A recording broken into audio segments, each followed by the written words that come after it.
My parents wanted me to live in the shadow of my brother. Daniel was the perfect son, brilliant, athletic, kind.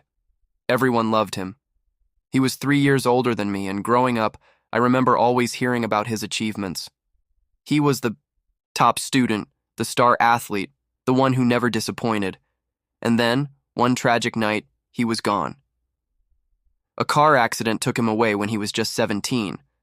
Our house became a shrine to him. His room was left exactly as it was. His trophies and medals were polished weekly. His pictures covered the walls. His name was spoken with reverence. My parents' grief was suffocating, and I was expected to grieve with them. But how could I grieve someone who had overshadowed me my entire life? Every conversation seemed to lead back to him.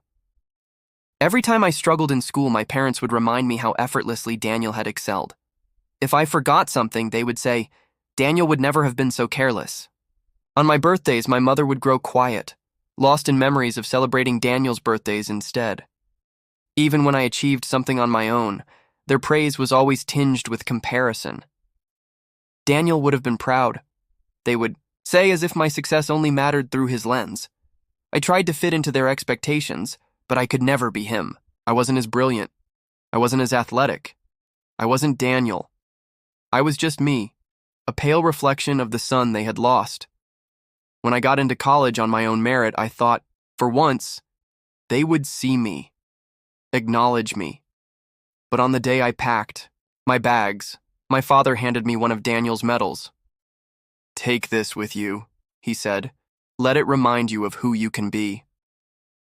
I left it behind. For the first time, I had the chance to be myself. Not Daniel's younger brother, not a shadow.